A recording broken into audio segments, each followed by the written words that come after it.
حدیث نمبر 6287۔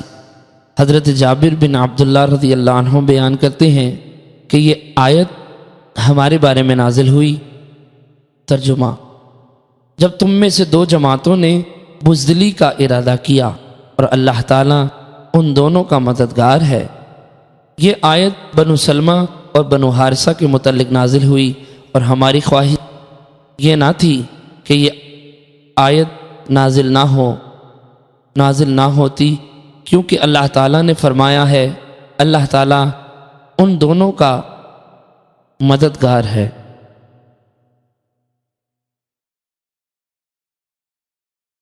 حدیث نمبر 6288۔ حضرت زید بن ارقم رضی اللہ عنہ سے مروی ہے رسول اکرم صلی اللہ علیہ وسلم نے دعا مانگی، اے اللہ انصار کی مغفرت فرما، انصار کی بیٹیوں کی مغفرت فرما، انصار کے پوتوں کی مغفرت فرما۔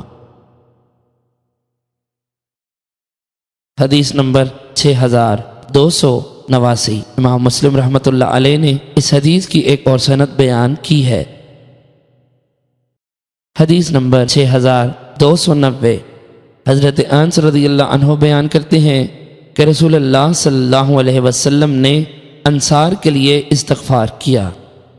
راوی نے کہا میرا گمان ہے آپ نے فرمایا انصار کی اولاد اور انصار کے غلاموں کی مغفرت فرما، اس میں کوئی شک نہیں۔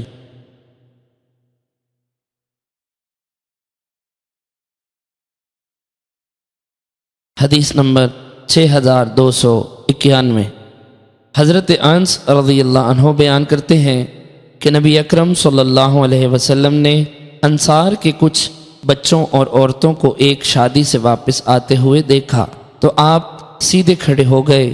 آپ نے فرمایا مجھے لوگوں میں سب سے زیادہ تم محبوب ہو، آپ کی حدیث نمبر 6292۔ حضرت انس رضی اللہ عنہ بیان کرتے ہیں کہ انصار کی ایک عورت رسول اکرم صلی اللہ علیہ وسلم کے پاس آئی اور آپ نے اس سے علیحدگی میں بات کی اور آپ نے 3 بار فرمایا اس ذات کی قسم جس کے قبضہ قدرت میں میری جان ہے کہ تم لوگ مجھے سب لوگوں سے زیادہ پسند ہو۔